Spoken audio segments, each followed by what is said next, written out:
It's murder. I mean, clearly it's murder. What can I do to help?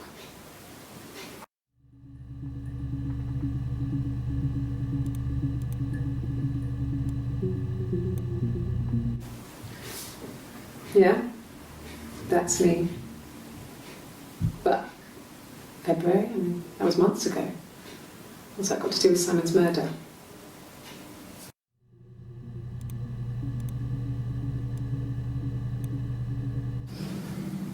I didn't murder Simon. You've got it wrong. You've got the wrong person.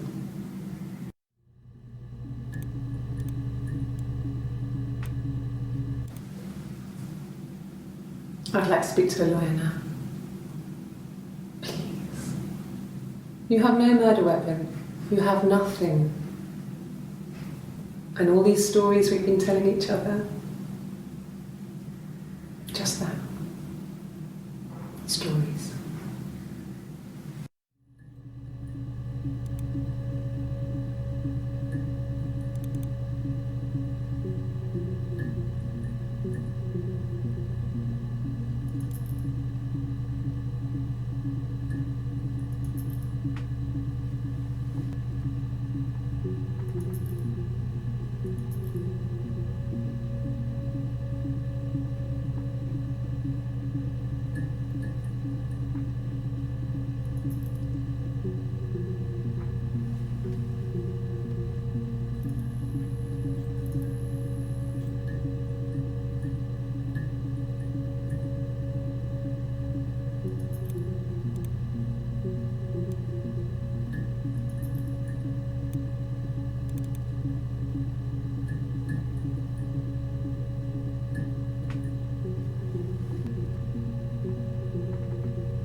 Black coffee, thanks.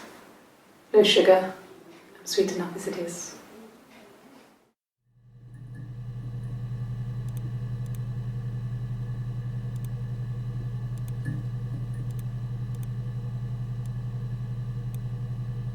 My name is Hannah. H-A-N-N-A-H. It's a palindrome. It reads the same backwards as forwards. It doesn't work if you mirror it though, it's not quite symmetrical, but well, I mean, you get the idea. Sorry. Hannah Smith, I live at 31 Gladstone Street.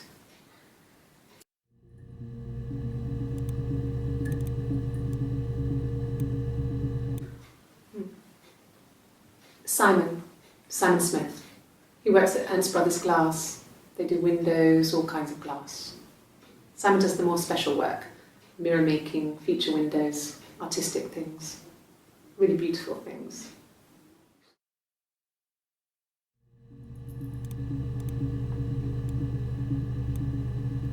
A mobile phone? Yeah. Well, they have one for the glaziers, but it's only for work. I can't remember the number. It's in the kitchen. I saw it plugged into its charging cradle.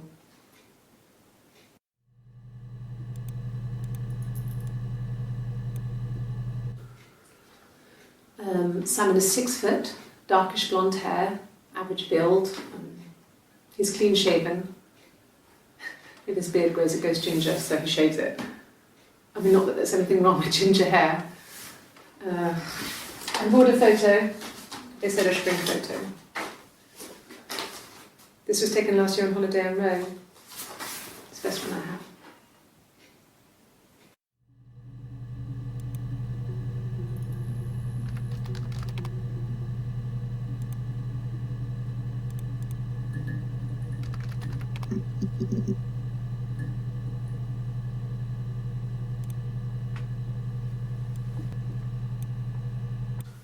No, he doesn't have any tattoos. He has a scar down here near his stomach, past his hip. Cut himself with some glass. That was before, a long time ago. He looks just like the photo. He's not got his glasses on here though. He takes them off for the camera. But he needs them to see properly, you know. He has to read a newspaper or a menu in a restaurant. Not books so much, or watching TV. He likes TV.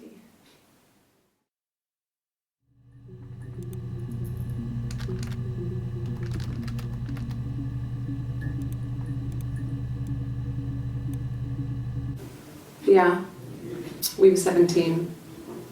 It was a nice wedding, people said. Simon looked very handsome in the photos. His parents paid for everything, but he's an only child, so it was important to them. It was what they called a shotgun wedding, but if you looked at the photos, you couldn't tell. The dress was beautiful. It looked like Princess Diana's. The train wasn't quite as long, though. There's a great photo of the bridesmaid helping to carry it out of the car.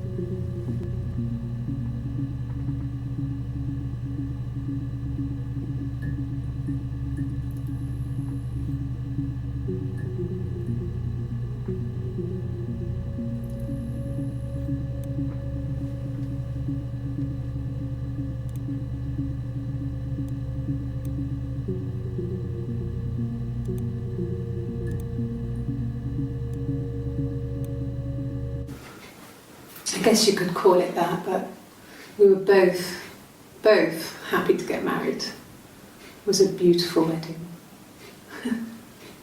We had our first dance to Come Back and Stay. I'm not sure if that's a good wedding song, but I loved it. I chose it. I mean, it was genuinely our first dance. We'd never danced together before. It was probably awful to watch, but I enjoyed it. It felt like it was just me and Simon for that moment. Just the two of us.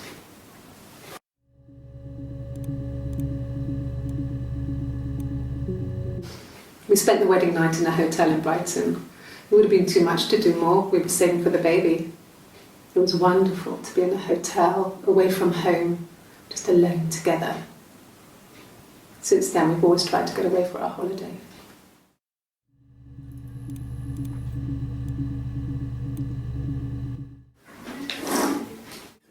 Yeah, that's Simon's watch. It was a gift from Eric. He got it this year. It was a wedding anniversary gift. Steel. It would have been Diane who chose it. She has really nice taste. That time, you must eliminate me. I was in Glasgow then.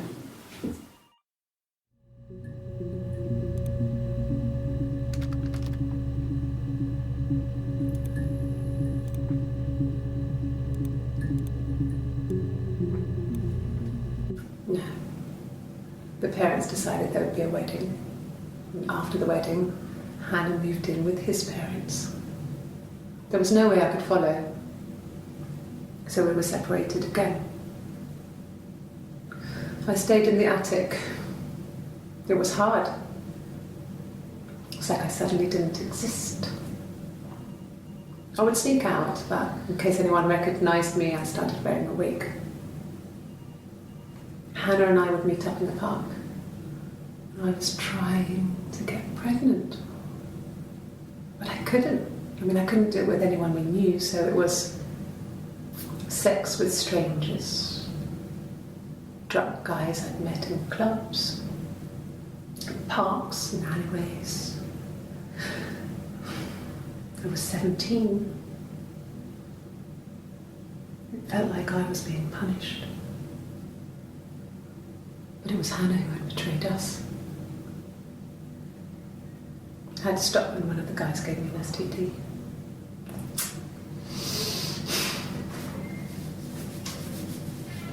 When we met up, it was disturbing. For the first time, my reflection, she didn't look like me.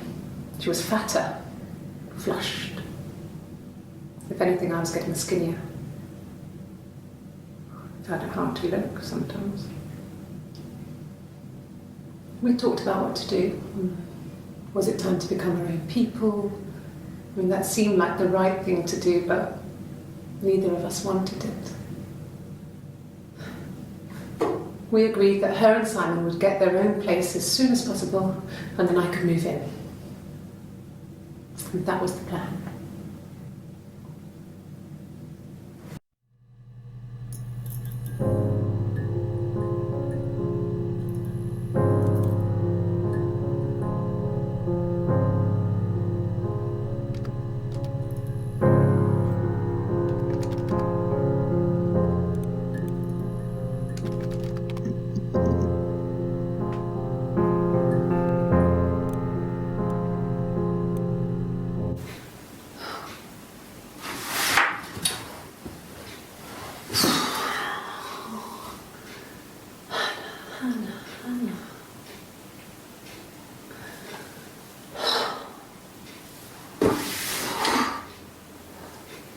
What are you doing talking about Eve?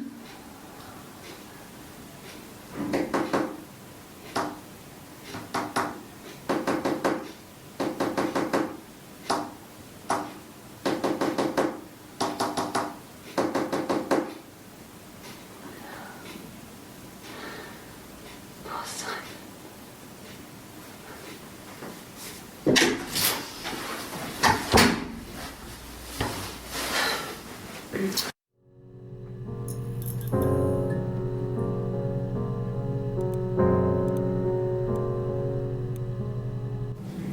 Yes, my name is Hannah Smith. Oh, shit. Sorry.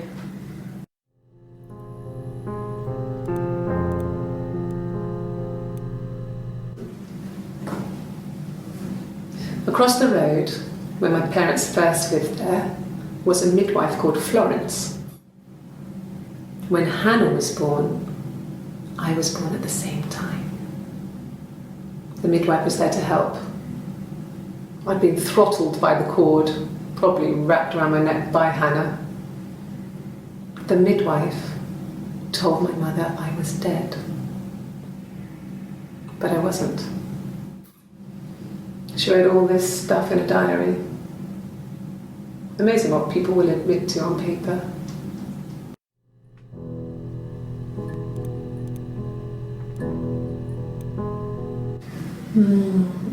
She recognized me from the window. She told me to come inside, and she hid me. They had made the attic into a place where Hannah could play. There was a dollhouse. She hid me up there.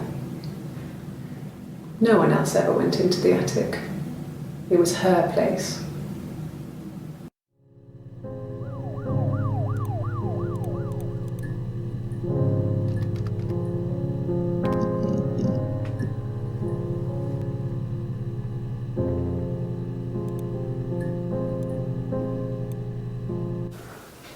Well, my friend Eve.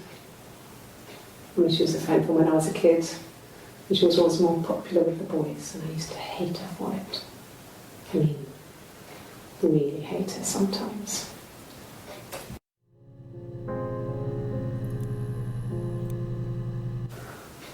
Well, my friend Eve. I mean, she was a friend from when I was a kid, and she was always more popular with the boys, and I used to hate her for it. I mean, really hate her sometimes.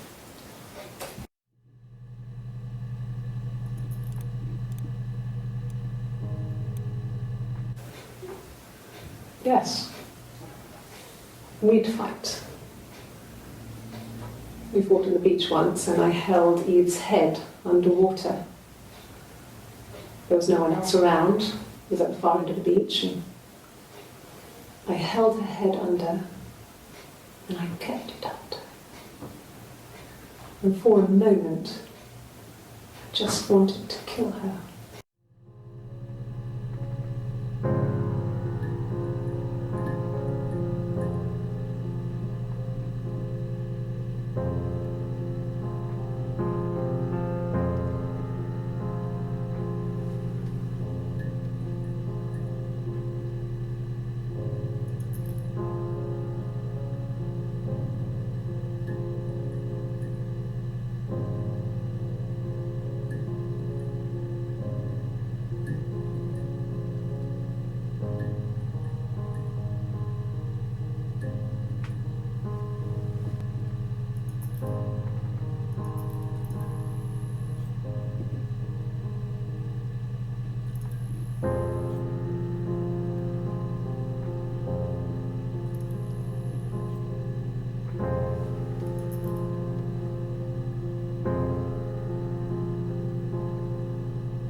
Yes. We'd fight. We fought on the beach once and I held Eve's head underwater. There was no one else around. It was at the far end of the beach and I held her head under and I kept it out. And for a moment, I just wanted to kill her and watch her drown. But that was it. It was just a moment. We made up afterwards. It was a love-hate relationship.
A police station.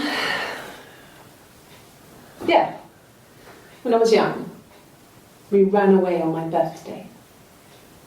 Bob Dylan was playing in London and we thought we could break into his tour bus and have him take us with him. The taxi driver we paid to drop us off, I mean, we'd saved money, pinched a bit here and there to pay for the fare. He was suspicious because we were so young, so he told the police. So they came and picked us up and took me back to Portsmouth. My mum picked me up from the station. But I blamed everything on my friend Eve. So my parents let me off.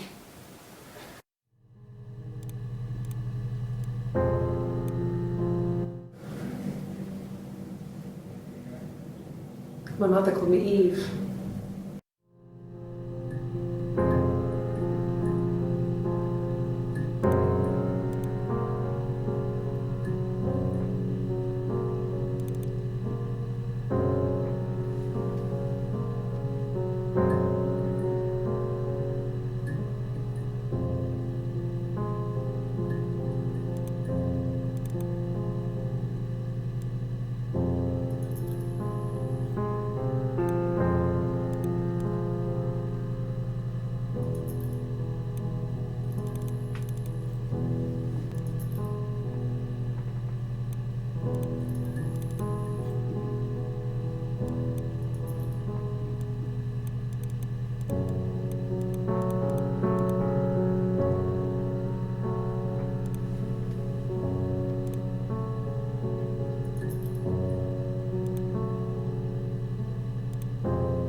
Twins? Really? Are you really asking me that question?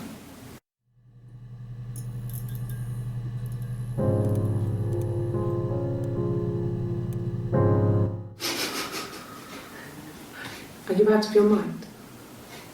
Twins?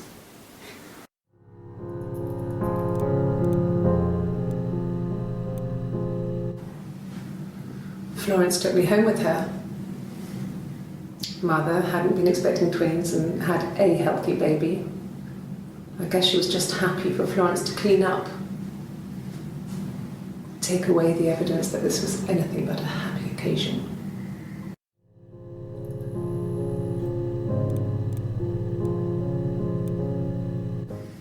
There were always princes and princesses.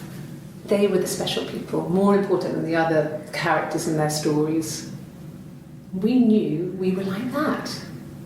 Twins. Magical. We were the princesses.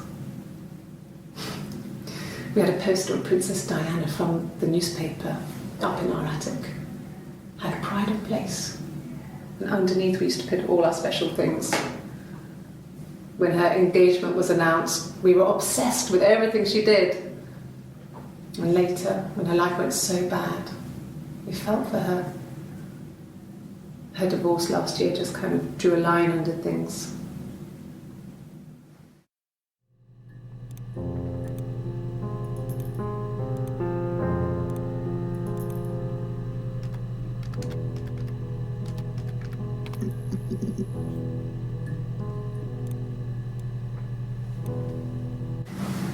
Florence raised me in her home. I never left it. She kept me out of sight. It wasn't odd for people to see a midwife with a baby, carrying in supplies, washing nappies, that sort of thing. I never knew any different. I grew up looking out of my window and seeing her across the road. I thought it was like a reflection in a mirror. She was me.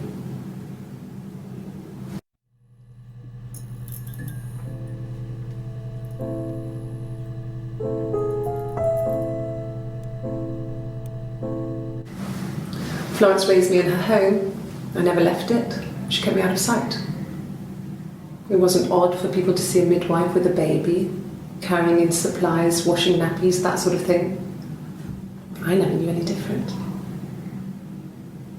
I grew up looking out of my window and seeing her across the road. I thought it was like a reflection in a mirror. She was me.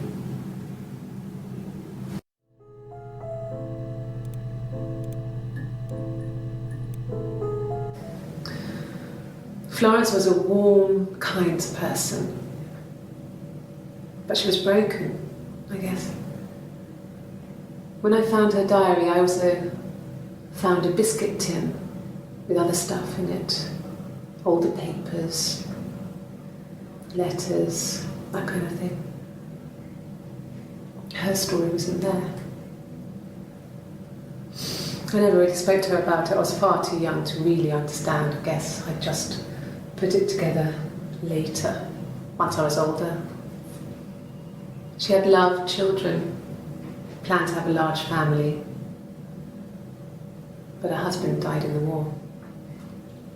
And that was back when you married for life. She never felt like she could marry again. Isn't that strange? She was a widow from her 20s.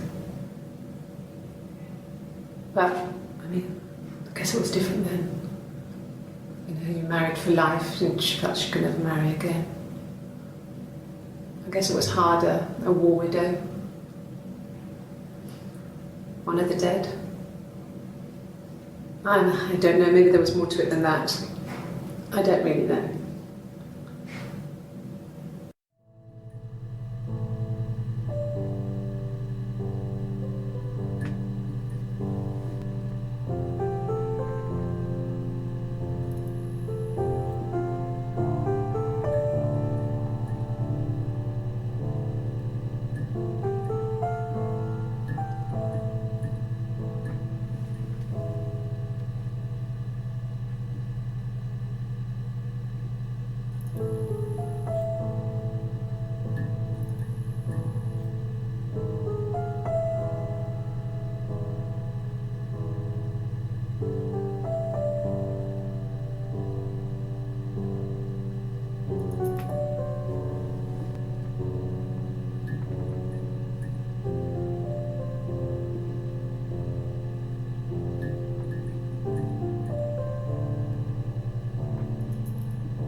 No. It was just me and her. Eve was the name they were going to call their first child. They talked about it and were going to try when he came back. Florence's family had a history of firstborn girls, so they were convinced it was going to be a girl. It's hard to know if this is all true. These are stories I remember, that I read when I was a child. Maybe I misread, maybe I misunderstood. Sometimes it's hard to remember what happened last week.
It's the Rockington Arms, The Rock. It's run by a nice couple, Peter and Susan. There's some other regulars there that Simon likes to drink with, and the barmaid they're having sometimes, Helen. Peter said Simon had been in and had a few drinks.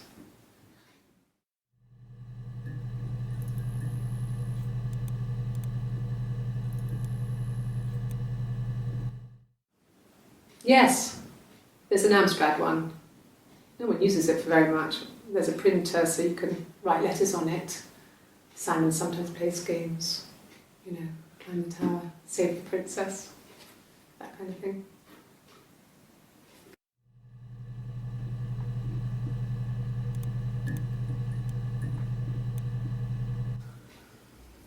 Simon isn't the type to run off or do anything crazy. Someone must have done something to him, or there must have been some kind of accident. So what do we do next?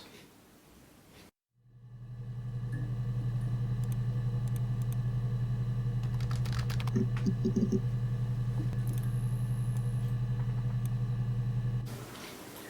thought it made me sound suspicious. It's not a normal thing to do, to drive to the other end of the country. I wanted to keep it simple. I know it was stupid not to tell you everything. Saying I spent the night in Glasgow when my husband went missing, I thought it would, distract you from what was important. It's different now. Now he's...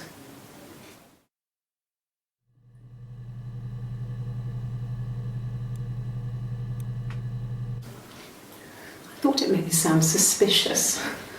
It's not a normal thing to do, to drive to the other end of the country. I wanted to keep it simple. I know it was stupid not to tell you everything. Saying I spent the night in Glasgow when my husband went missing, I thought it would, distract you from what was important. It's different now. Now he's...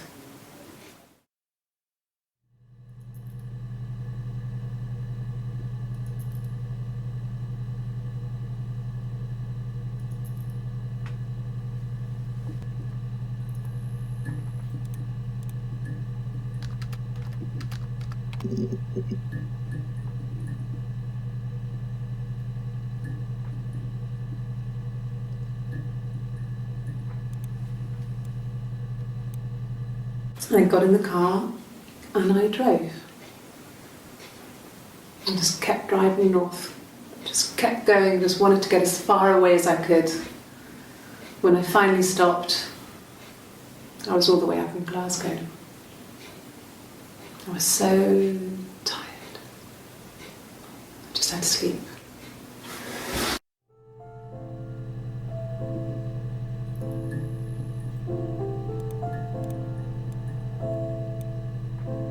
Yes.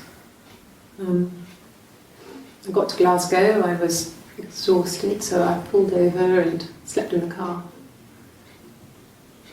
I woke up because a rubbish truck went past. I got some petrol, bought a coffee and a pastry, tried calling someone from the payphone, and then headed back.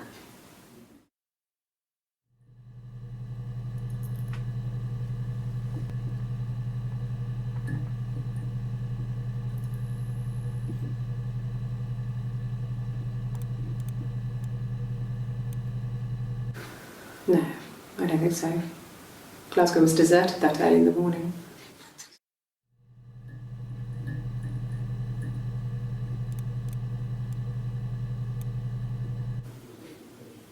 When I arrived in Glasgow, I was exhausted.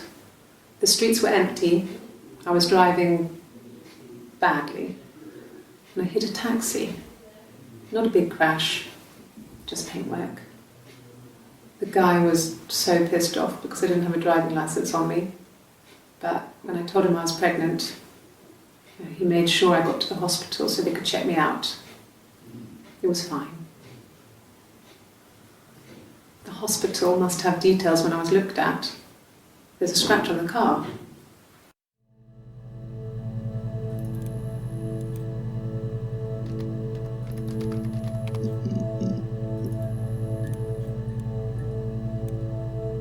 Ask the hospital.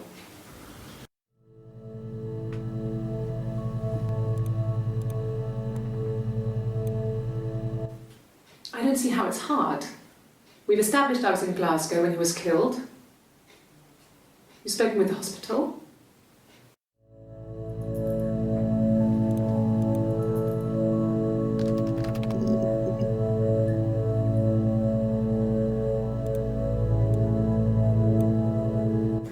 It happened very quickly. We hardly had to talk to each other. We agreed almost silently. The baby was what mattered. We'd help each other. We cleaned up. We bagged up the broken mirror, her clothes. They're gone. We took him down to the cellar. We had an alibi, and we wanted the body to be found later. We wanted to have suspicion on us, so we could then disprove it, rather than have it linger.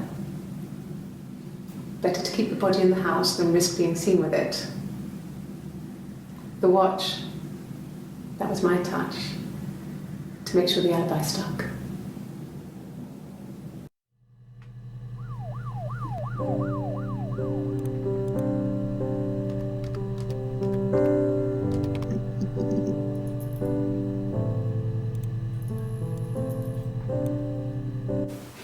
The bruise.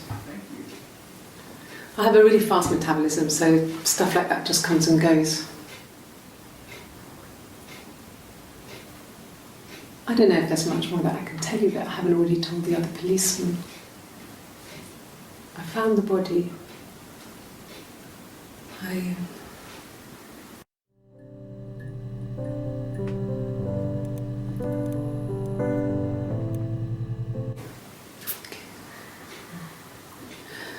It was after dinner.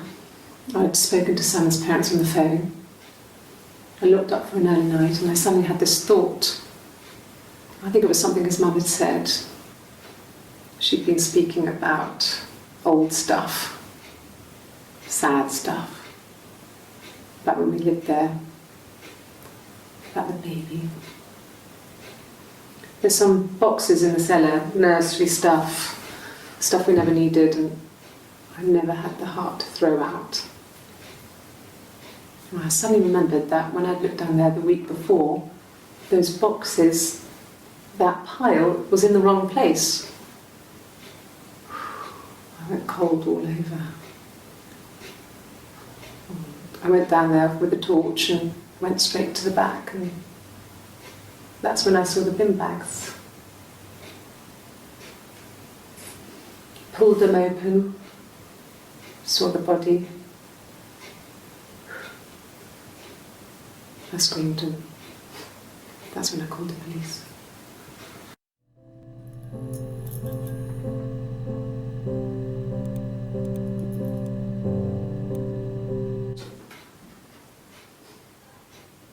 His body did not real. And his throat. It looked like his throat had been cut.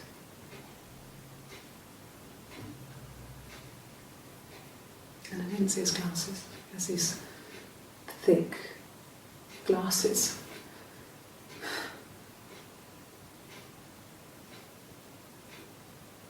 He doesn't always wear them.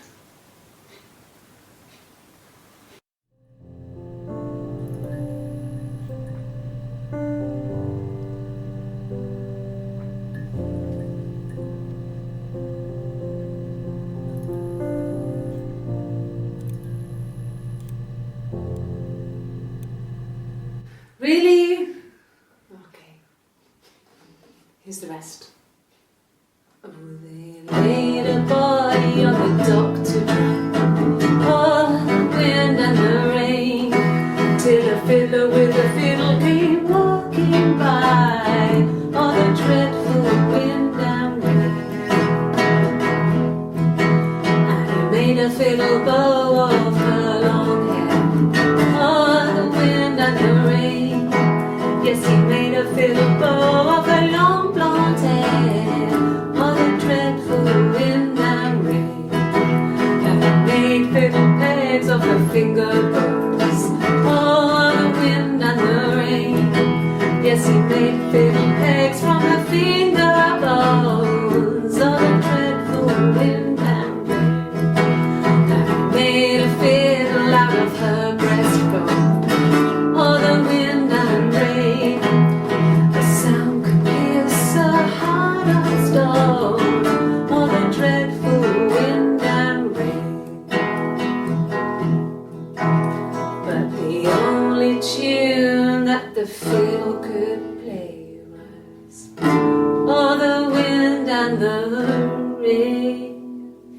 Yes, the only tune that the fiddle could play was, oh, the dreadful wind and rain.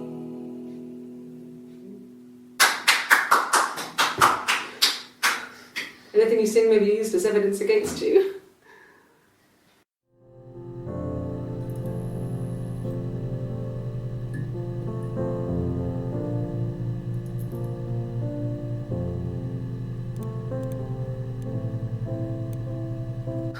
Can you imagine? I tried. I tried to get pregnant too, but it didn't happen. I slept with so many boys, men. My body refused. I think my period stopped because hers had. I was pretty ill. I mean, how could we stay the same now? I felt like Hannah had really fucked things up. Set us down separate paths. We had become different.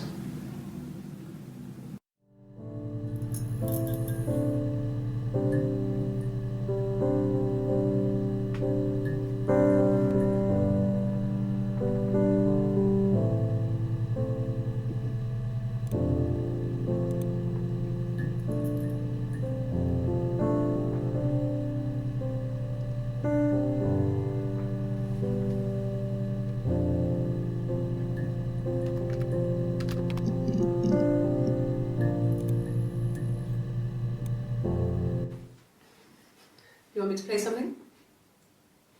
Well, I'm not the world's greatest guitar player. Okay. Probably needs tuning. No, it's okay. How about a traditional ballad? Should be right up your street.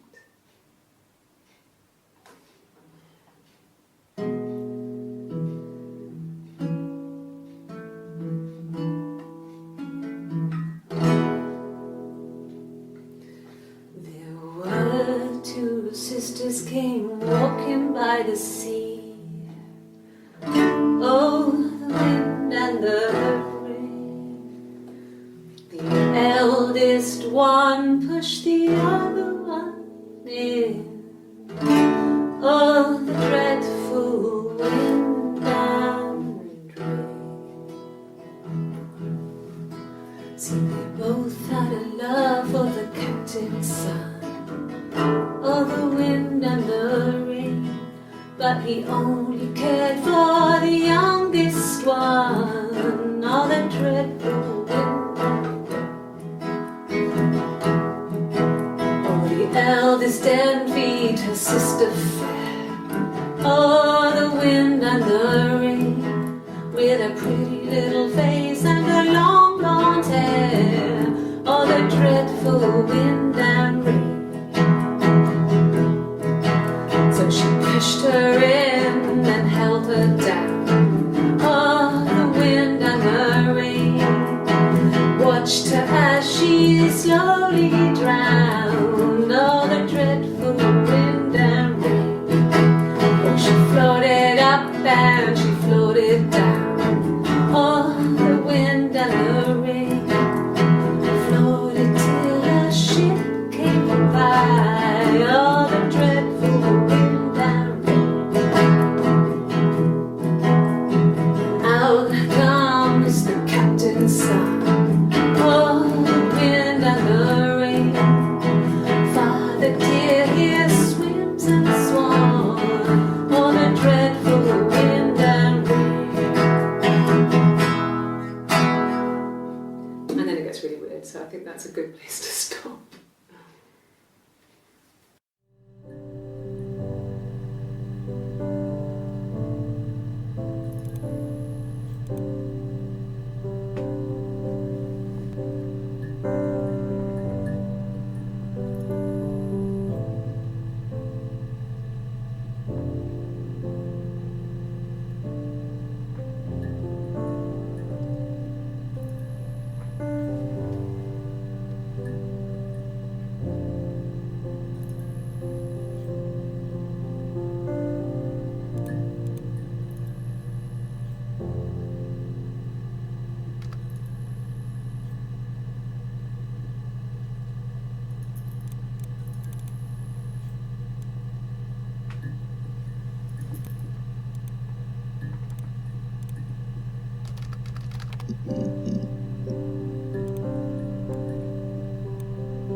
He wasn't present so much. It was one of those arguments that had been simmering for a while. The present was a mirror, a nice mirror. He'd engraved the glass, the kind of mirror a princess would have in a story. He made it specially for me.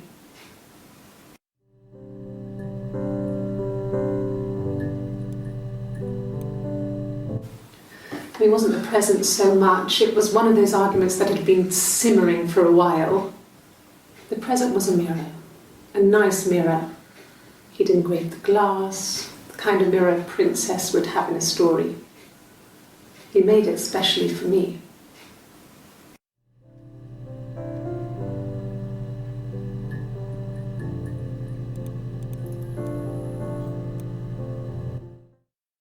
The mirror. I can't remember. I put it somewhere safe. Upstairs, I think. I haven't looked at it since.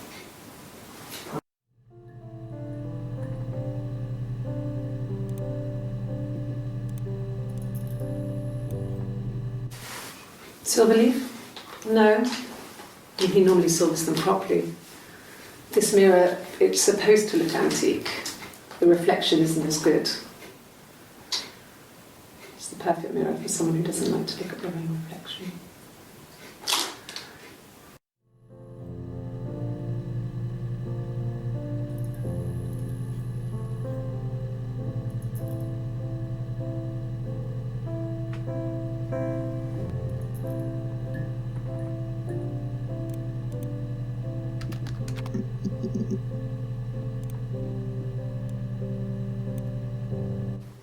He was wearing a shirt, with a blue turtleneck shirt and jeans. He has a watch. It's a really nice one. That was a gift from his boss, Eric. He had his coat, a long grey duffel coat, like Paddington Bear.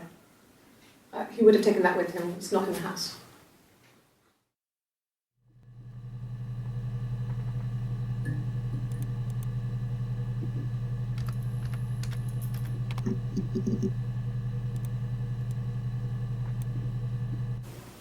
Okay.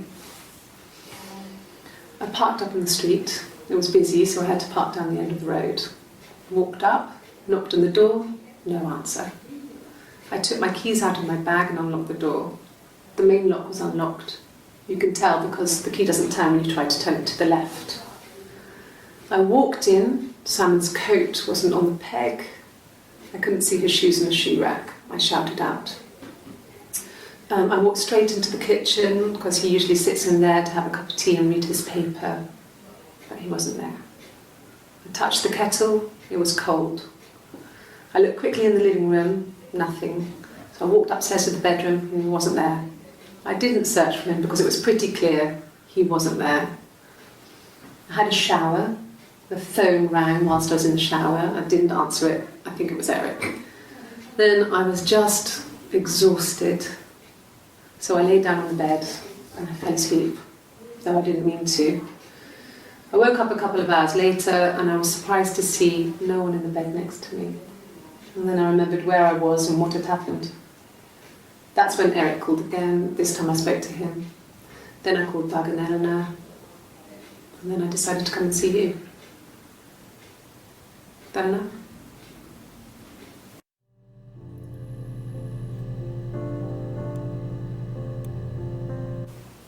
Okay. Whilst I was in the shower, bedroom, he wasn't there. So it was. I walked straight into the kitchen. I walked in. Simon's coat wasn't on the peg. I couldn't see his shoes in the shoe rack. I shouted out. I walked straight into the kitchen because he usually sits in there to have a cup of tea and read his paper, but he wasn't there. I touched the kettle. It was cold. I looked quickly in the living room. Nothing. So I walked upstairs to the bedroom and he wasn't there. I didn't search for him because it was pretty clear he wasn't there. I had a shower. The phone rang whilst I was in the shower. I didn't answer it. I think it was Eric. Then I was just exhausted. So I lay down on the bed and I fell asleep, though I didn't mean to. I woke up a couple of hours later and I was surprised to see no one in the bed next to me. And then I remembered where I was and what had happened. That's when Eric called again. This time I spoke to him. Then I called Doug and Eleanor. And then I decided to come and see you. That enough?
Okay. I parked up on the street. It was busy, so I parked down the end of the road. I walked up to the house. I knocked on the door. No answer. I took my keys out of my bag, unlocked the door. The main lock was unlocked. I could tell because the key wouldn't turn when I tried to turn it to the left. I walked in. Simon's coat wasn't on the peg. I couldn't see his shoes on the shoe rack. I shouted out for him. I walked straight into the kitchen. He usually sits in there to have a cup of tea and read his paper. He wasn't there. I touched the kettle. It was cold.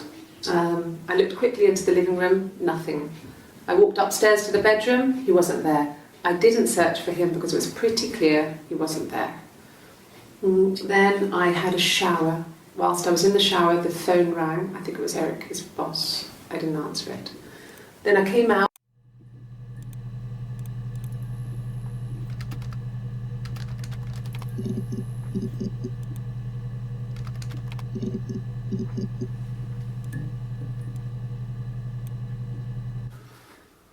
So, it was Friday evening. We had an argument. He left. On Saturday, he didn't come back. I waited all day. He was supposed to go help Eric out with something on the Saturday afternoon. They had a job. He didn't show. So Eric was ringing on the phone. I checked at the Rock, that's our local. They said they'd seen him on the Friday night, but not since. He still wasn't back this morning. It just isn't like him at all. Still not back by dinner time. It's getting dark again. So I decided to come and see you. His parents haven't heard anything either.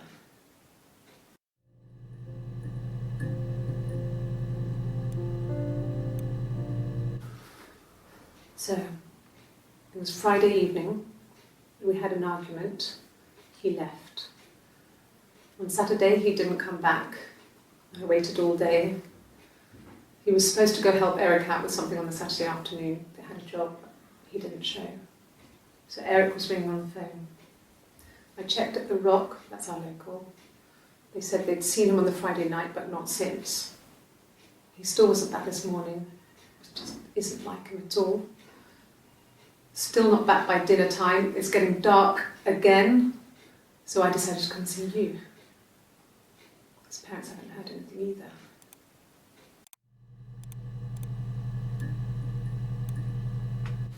Yes, there's a car that we share, a Cavalier, and a van he uses for work. It's owned by Eric, but we look after it. Both of them are there now, parked on the street. I'm not sure about the keys for the van. I can look for you when I get back.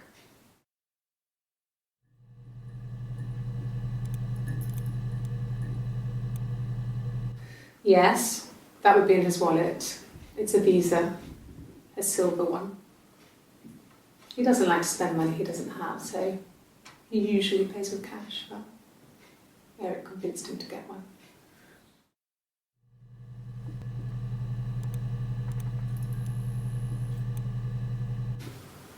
Well, Eric was like an uncle to him. They were pretty close. They spend a lot of time with each other, especially when they have to go to conferences.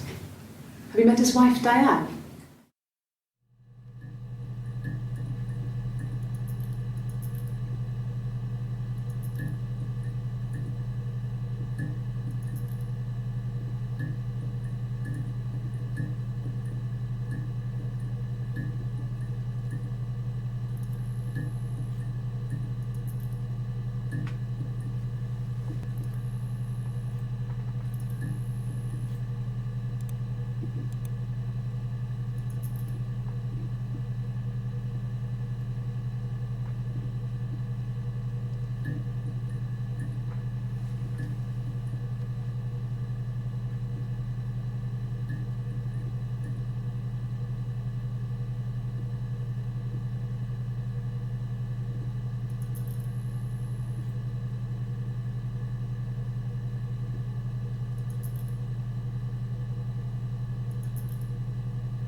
Oh God, I don't know. I mean, I guess the Rock. We've spoken to everyone there. Someone must have seen where he went. I don't know. So many things could have gone wrong.